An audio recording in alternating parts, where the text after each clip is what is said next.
सभापतीमध्ये गेल्या 1 महिन्यामध्ये निवडणुकीची रणधुमाळी या राज्यामध्ये झाली। निवडणूक आयोगाने अगदी आदल्या रात्रीपर्यंत मतदान प्रचार करायचा निर्णय घेतला। कदाचित उदय सामंतांना पोचायला प्रचाराला वेळ मिळावा म्हणून शेवटच्या दिवशीपर्यंत निर्णय घेण्यात आला। परंतु सभापतीमध्ये आता त्याच्या पुढे गेलंय। आरोनी आपल्या अधिकारात बावनकुळे साहेब पेठ वडगाव नगरपंचायतच्या नगरपालिकेमध्ये जिथं हे स्ट्रॉंग रूम आहे त्या स्ट्रॉंग रूमच्या समोर जी व्यक्ती राहते मोरे नावाची त्यांच्या घरावरची सीसीटीव्ही काढून टाकले। म्हणजे घर त्या माणसानं स्वतःच्या सुरक्षिततेसाठी लावलेले सीसीटीव्ही। सभापती महोदय, सुमित जाधव नावाचे सीओ येतात आणि पोलिसांच्या बंदोबस्तात ते काढतात। म्हणजे नेमकं राज्य कशा दिशेने चाललेलं आहे किंवा तो आमच्या घराबाहेरचा सीसीटीव्ही तुम्ही काढताय।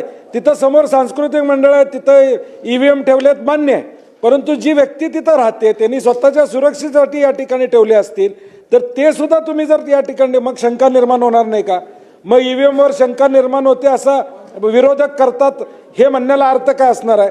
सभापती, मला माझ्या या आपल्या माध्यमातून बावनकुळे साहेब इथं आहेत, सिनियर मंत्री आहेत, सरकारने निर्णय ते सीसीटीव्ही बसवले पाहिजे। घरावरचे सीसीटीव्ही काढायचा अधिकार कसा आहे सरकारला?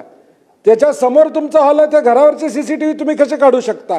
तेव्हा माझी विनंती आहे सभापती महोदय की हे सीसीटीव्ही परत बसवायचे आदेश द्या, नाहीतर हे सीओ आणि हे सगळे बेबनशाही चालली आहे खाली, आपल्याला माहित नाही एवढी बेबनशाही चालली आहे, तर हे ताबडतोब या ठिकाणी निर्देश द्यावेत। चॅनलला सबस्क्राइब करा आणि परिसरातील ताज्या घडामोडी सर्वात आधी बघण्यासाठी